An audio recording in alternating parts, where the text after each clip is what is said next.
ഇപ്പോൾ ഈ ദൃശ്യങ്ങളൊക്കെ കാണുമ്പോൾ ഒരു സംശയം കൂടുതൽ ബലപ്പെടുകയാണ്. കാരണം ഇത്രത്തോളം വിജിലൻസ് സംവിധാനമുള്ള CCTV-കളുള്ള ഒരു ജയിലറയാണ്. പ്രത്യേകിച്ച് ഇപ്പോൾ നമ്മൾ ഈ കാണുന്ന ദൃശ്യങ്ങൾ വളരെ വ്യക്തമാണ്. ഈ CCTV-കളുടെ ഔട്ടൊക്കെ വരുന്ന സ്ഥലത്ത് മോണിറ്റർ ചെയ്യാൻ ഒരാളുണ്ടാകണം.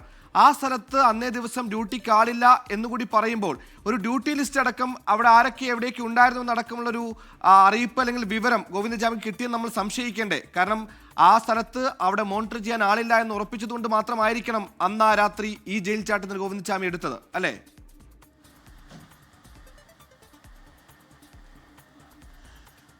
സുഹേൽ, നമുക്കറിയാം ഗോവിന്ദചാമി ഏറെ വർഷമായി ജയിലിൽ കഴിയുന്ന ആളാണ്. അയാൾക്ക് ഈ കാര്യങ്ങളെക്കുറിച്ചൊക്കെ ബോധ്യമുള്ള ആളാണ്. അയാൾ ഈ ആയോധന കഴിവുകൾ മാത്രമല്ല, അല്ലെങ്കിൽ ഈ ശരീരപ്രകൃതം മാത്രമല്ല, അയാൾ ബുദ്ധിമാനായ കൊടും ക്രിമിനലാണ് എന്നാണ് അയാളെക്കുറിച്ച് വിശേഷിപ്പിക്കാറുള്ളത്. അപ്പോൾ അയാളെ സംബന്ധിച്ചിടത്തോളം ആരൊക്കെയാണ് രാത്രിയിൽ ഡ്യൂട്ടിയിൽ ഉണ്ടാവുക, ആരൊക്കെയാണ് ഏതൊക്കെ തരത്തിലാണ് പാറാവ് ഉണ്ടാവുക എന്നതിനെ സംബന്ധിച്ച് ഗോവിന്ദചാമിക്ക് കൃത്യമായ വ്യക്തത ഉണ്ടാവും. നമുക്ക് ഈ ജയിൽ ചട്ടം അനുസരിച്ച് നമുക്ക് മനസ്സിലാക്കാൻ കഴിയുന്നത് ഈ രാത്രി സമയങ്ങളിൽ ഓരോ 2 മണിക്കൂർ ഇടവിട്ട് രാത്രി ഡ്യൂട്ടിയിലുള്ള സുരക്ഷാ ജീവനക്കാർ, ജയിലർമാർ അവിടെ എത്തി ഓരോ സെല്ലും പരിശോധിച്ചതിന് ശേഷം സൈൻ ചെയ്യേണ്ടതുണ്ട്. ഈ സൈൻ ചെയ്തതിന് ശേഷമാണ് ഇവരുടെ ഡ്യൂട്ടി അവസാനിപ്പിക്കുക. അത് ഓരോ 2 മണിക്കൂർ ഇടവിട്ടും അത് ചെയ്യേണ്ടതുണ്ട്. അതോടൊപ്പം സുഹേൽ സൂചിപ്പിച്ചതുപോലെ ഈ CCTV എല്ലാ സെല്ലുകളിലും CCTV ഉണ്ട്. ഓരോ ബ്ലോക്കിൻ്റെ പരിസരത്തും CCTV ഉണ്ട്. ഇത് അതീവ സുരക്ഷാ സെല്ല് കൂടിയാണ്. ഇവിടെ കൂടുതൽ CCTV നിരീക്ഷണം, സർവൈലൻസ് ഉള്ള ഒരിടമാണ് ഈ 10ാം ബ്ലോക്ക് എന്നുള്ളതാണ് പറയപ്പെടുന്നത്. അപ്പോൾ സ്വാഭാവികമായും അവിടെ അത്തരത്തിലുള്ള കൂടുതൽ നിരീക്ഷണം ആവശ്യമുള്ള സ്ഥലമാണ്. അങ്ങനെ ഈ CCTV നിരീക്ഷിച്ചാൽ തന്നെ, അതായത് നമുക്കറിയാം ഈ സെല്ലിലെ അവസാന ഘട്ടം ഇത് മുറിച്ചെടുക്കാൻ ഗോവിന്ദചാമി എന്തായാലും അല്പം സമയം എടുത്തിട്ടുണ്ടാകാം. അതിനുശേഷം ഇയാൾ ഈ 3 മണിക്കൂറിലേറെ സമയം ഈ പരിസരത്ത് ജയിൽ നിന്ന് പുറത്തിറങ്ങുന്ന CCTV ദൃശ്യങ്ങളാണ് കൃത്യമായി പതിഞ്ഞിട്ടുള്ളത്. അതിനുശേഷം ഇപ്പോൾ പുറത്തു വന്നിട്ടുള്ളത്. അതിനുശേഷമുള്ള ആ ജയിൽ പരിസരത്തുള്ള ഇയാൾ ഈ ക്വാറന്റൈൻ ബ്ലോക്കിലും അതോടൊപ്പം തന്നെ ഈ ചാടിയിട്ടുള്ള മതിലിൻ്റെ ഭാഗത്തൊക്കെ പോകുന്നതും ഈ ടാങ്ക്, വെള്ളം ശേഖരിക്കുന്ന ടാങ്ക് ഉൾപ്പെടെ എടുത്തുകൊണ്ടിരുന്നതും മറ്റു പാത്രങ്ങൾ എടുക്കുന്നതൊക്കെ ഈ CCTV-യിൽ പതിച്ചിട്ടുണ്ടെന്നാണ് പോലീസിൻ്റെ പ്രാഥമിക അന്വേഷണത്തിൽ തന്നെ പറയുന്നത്. അപ്പോൾ അന്ന് ഇത് പരിശോധിക്കുന്നതിന് വേണ്ടി, ഈ CCTV നിരീക്ഷിക്കുന്നതിന് വേണ്ടി അന്ന് ആളുണ്ടായിരുന്നെങ്കിൽ കൃത്യമായി തന്നെ ഈ സെല്ലിൽ നടക്കുന്ന കാര്യം, അതിനുശേഷം പുറത്ത് നടക്കുന്ന കാര്യങ്ങളെപ്പറ്റി കൃത്യമായി ബോധ്യമുണ്ടാവും.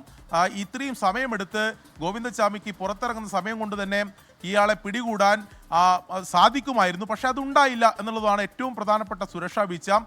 നേരത്തെ ഈ ജയിൽ DIGയുടെ പ്രാഥമിക അന്വേഷണ റിപ്പോർട്ടിൽ പറയുന്ന മറ്റൊരു പ്രധാനപ്പെട്ട കാര്യം, ഈ സെല്ലിനകത്ത് ലൈറ്റ് പ്രവർത്തിച്ചിരുന്നില്ല എന്നതാണ്.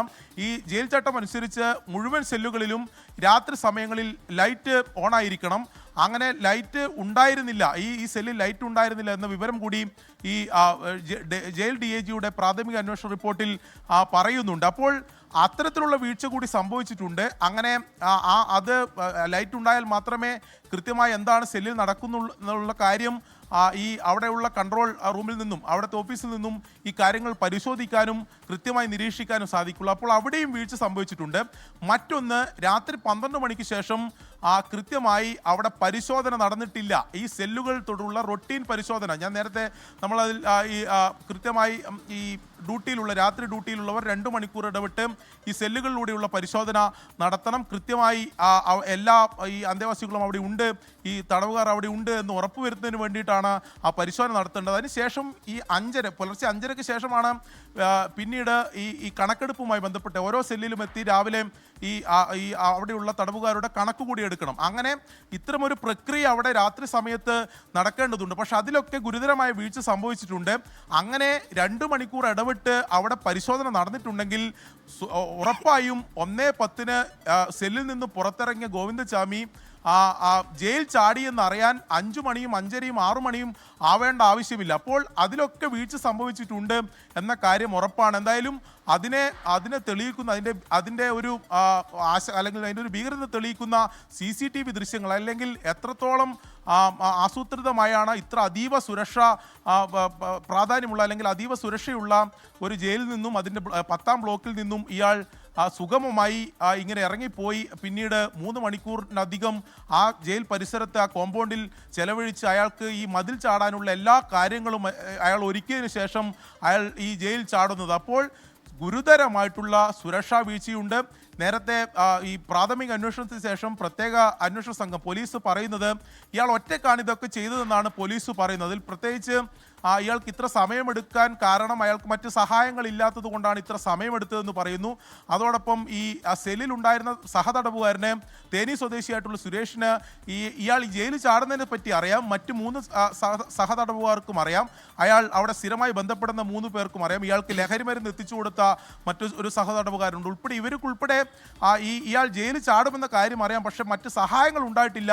ജയിലിൽ നിന്ന് മറ്റ് സഹായങ്ങൾ ഉണ്ടായിട്ടില്ല, പുറത്ത് മറ്റ് സഹായങ്ങൾ ഉണ്ടായിട്ടില്ല എന്നൊക്കെയാണ് പോലീസിൻ്റെ പ്രാഥമിക അന്വേഷണത്തിൽ പറയുന്നത്. പക്ഷേ അതിൽ വിശദമായ അന്വേഷണം വേണമെന്ന് ഈ CCTV ദൃശ്യങ്ങളൊക്കെ തെളിയിക്കുന്നുണ്ട്. ഇതൊക്കെ ഒരു വീഴ്ചയാണോ, അല്ലെങ്കിൽ യഥാർത്ഥത്തിൽ ആരെങ്കിലും ഇയാളെ സഹായിച്ചിട്ടുണ്ടോ, അത് സ്വാഭാവികമായി സംഭവിച്ചെന്തെങ്കിലും വീഴ്ചയാണോ, അല്ലെങ്കിൽ ആരെങ്കിലും സഹായിച്ചിട്ടുണ്ടോ എന്ന കാര്യത്തിൽ കൃത്യമായ അന്വേഷണം വേണമെന്ന് സൂചിപ്പിക്കുന്ന ദൃശ്യങ്ങൾ കൂടിയാണ് ഈ ഘട്ടത്തിൽ പുറത്തു വരുന്നത്. സുഹൈൽ, എന്തായാലും അവിശ്വസനീയം എന്നൊരൊറ്റ വാക്ക് മാത്രമേ ഈ രക്ഷപ്പെടലിന് പറയാനാവുകയുള്ളൂ. ഇങ്ങനെയൊക്കെ നൂഞ്ഞ ഒരാൾക്ക് പുറത്തേക്ക് ഇറങ്ങാൻ കഴിയുമോ എന്ന് ചോദിച്ചാൽ പറ്റുമെന്ന് തെളിയിക്കുന്ന ദൃശ്യങ്ങളാണ്. ആ പറയുന്ന അവിശ്വസനീയതയ്ക്ക് അപ്പുറത്തേക്ക് ഗോവിന്ദച്ചാമി എന്ന കൊടും ക്രിമിനൽ ആത്മവിശ്വാസം കൂടിയാണ് നമ്മൾ കാണുന്നത്. ഈ ആത്മവിശ്വാസം തന്നെയാണ് പലകുറി പല രീതിയിൽ പല ചോദ്യങ്ങൾ നമ്മളിലേക്ക് ഉയർത്തുന്നത്. ആരുടെയെങ്കിലും സഹായം ലഭിച്ചോ എന്ന ചോദ്യം അത് കൂടുതൽ ബലപ്പെടുത്തുന്ന ദൃശ്യങ്ങൾ കൂടിയാണ്. കാരണം ഈ പറഞ്ഞതുപോലെ ജയിൽ എന്ന് പറഞ്ഞാൽ തന്നെ സുരക്ഷാ മേഖലയാണ്. അതിൽ തന്നെ ഏറ്റവും സുരക്ഷയുള്ള B സെല്ലിൽ നിന്ന് ക്യാമറകൾ, വിജിലൻസ് സംവിധാനം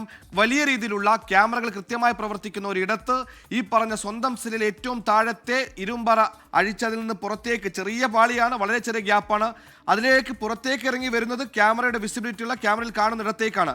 അവിടേക്ക് വളരെ സുഗമമായി സിമ്പിളായി ഇറങ്ങി വരികയാണ്, പിന്നീട് ഓടുകയാണ്. അതായത് ഈ പറഞ്ഞതുപോലെ ഈ അരുൺപൂപ്പറമ്പ് അടക്കം പറഞ്ഞതുപോലെ 12 കഴിഞ്ഞാൽ ഓരോ 2 മണിക്കൂർ കൂടുമ്പോഴും റൗണ്ട്സിനൊക്കെ ഉദ്യോഗസ്ഥർ വരണമെന്നാണ് ജയിൽ ചട്ടമൊക്കെ. ആ ചട്ടം അവിടെ നിന്നാൽ തന്നെ അധികം ഇവിടം വരെ എത്തി നടന്നു നോക്കേണ്ട. ഈ പറയുന്ന CCTV ക്യാമറകളൊക്കെ മോണിറ്റർ ചെയ്യുന്ന ആ ഓപ്പറേഷൻ സെന്ററിൽ നിന്നൊന്നും നോക്കിയാൽ, ഒന്ന് നിരീക്ഷിച്ചാൽ പോലും ഗോവിന്ദച്ചാമി ആ ജയിലകം കടക്കില്ലായിരുന്നു, ജയിലിന് പുറത്തേക്ക് എത്തില്ലായിരുന്നു എന്ന കാര്യത്തിൽ സംശയമില്ല.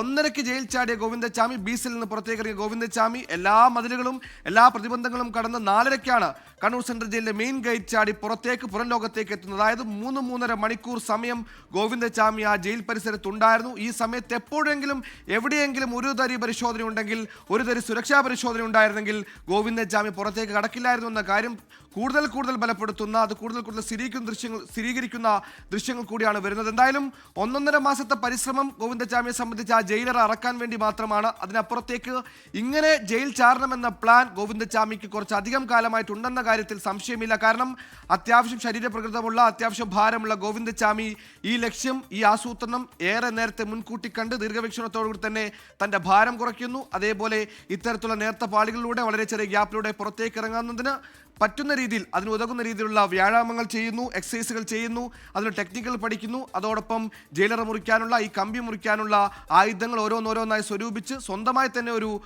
ആയുധം ഇതിനായി നിർമ്മിക്കുന്നു. അതിനും അപ്പുറത്തേക്ക് ഒരു ടെക്നിക്കൽ നോളേജ്, ഈ കമ്പി അത് പെട്ടെന്ന് ഈ പറഞ്ഞതുപോലെ പെട്ടെന്ന് പൊളിക്കാൻ വേണ്ടി, പെട്ടെന്ന് മുറിക്കാൻ വേണ്ടി ഉപ്പടക്കം വെച്ച് കെട്ടുന്നു. അങ്ങനെ എല്ലാവിധ തട്ടിപ്പുകളും ഗോവിന്ദച്ചാമിയുടെ കയ്യിലുണ്ടായിരുന്നു. ഗോവിന്ദച്ചാമിയുടെ ബ്രില്യൻസ് കൂടി പുറത്തേക്ക് വരുന്നു. പക്ഷേ അപ്പോഴും വീണ്ടും ചോദ്യമായി വരുന്നത് ജയിൽ വകുപ്പിന്റെ, ഈ പറയുന്ന ജയിൽ അധികൃതരുടെ സുരക്ഷാ വീഴ്ച തന്നെയാണ്.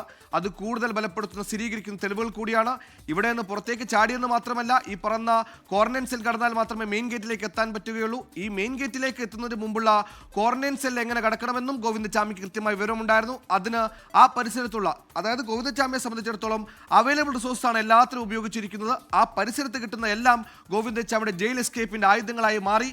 അതിന്റെ ദൃശ്യങ്ങൾ കൂടിയാണ് വരുന്നത്. ഈ പറഞ്ഞ ക്വാറന്റൈൻ സെൽ ചാടിയത് അവിടെ വെള്ളം എത്തിക്കാൻ കൊണ്ടുവരുന്ന ബാരലുകളുണ്ട്. ആ പറയുന്ന ബാരലുകൾ കൂട്ടിവെച്ച് അതിന്റെ മുകളിൽ കയറിയാണ് ഈ പറയുന്ന ക്വാറന്റൈൻ സെല്ല് കടക്കുന്നത്. അത് കഴിഞ്ഞ് 7.5 അടി ഉയരമുള്ള, അതിനപ്പുറത്തേക്ക് ഇലക്ട്രിക് ഫെൻസിംഗ് ഉണ്ടെന്ന് പറയുന്ന, എന്നാൽ പ്രവർത്തിക്കാത്ത ഫെൻസിംഗ് ഉള്ള ആ മതിൽ കടന്നതാകട്ടെ തുണി ഉപയോഗിച്ച് ഒരു വലിയ വടം പോലെ നിർമ്മിച്ചതിന് ശേഷം, ഈ വടം നിർമ്മിക്കാൻ, തുണി ഉപയോഗിച്ചുള്ള വടം നിർമ്മിക്കാൻ അതിനും കൃത്യമായ ആസൂത്രണമുണ്ട്. കാരണം ഈ ജയിൽ തടവ് കഴിഞ്ഞ് ഇറങ്ങുന്ന തടവ് പുള്ളികളുടെ വസ്ത്രങ്ങളടക്കം ഗോവിന്ദച്ചാമി ശേഖരിച്ചു വെച്ചിരിക്കുന്നതടക്കം വിവരം വരുന്നു. അപ്പോഴും ചോദ്യം ഉയരുന്നത്, ഇങ്ങനെ ജയിൽ തടവുകാരുടെ വസ്ത്രങ്ങളൊക്കെ ശേഖരിച്ച് വെച്ചിട്ടും ഉദ്യോഗസ്ഥർ അറിഞ്ഞില്ലേ? ശേഖരിച്ച വസ്തുക്കൾ എവിടെയുണ്ട്? ജയിലാണ്, അലമാരയൊന്നുമുള്ള സ്ഥലമല്ല. ഈ പറയുന്ന തടവ് പുള്ളി എന്തെങ്കിലും ഒരു സാധനം ആ ജയിലിൽ നിന്ന് നൽകാത്ത എന്തെങ്കിലും ഒരു സാധനം കയ്യിലുണ്ടെങ്കിൽ അത് അറിയേണ്ട ജോലിയുള്ള, അത് അവരുടെ ഉത്തരവാദിത്തമായ ഉദ്യോഗസ്ഥരുള്ള ജയിലാണ്. അവിടെ നിന്നാണ് ഗുരുതരമായ സുരക്ഷാ വീഴ്ചയുടെ കൂടുതൽ വാർത്തകൾ വരുന്നത്. ലോകത്തെവിടെയായാലും ഏത് സമയത്തും 24 വാർത്തകളും ഓഗ്മെന്റഡ് റിയാലിറ്റി പാക്കേജുകളും എക്സ്പ്ലെയിനറുകളും വിശദമായി കാണാൻ ഞങ്ങളുടെ യൂട്യൂബ് ചാനൽ നിങ്ങൾക്ക് സബ്സ്ക്രൈബ് ചെയ്യാം.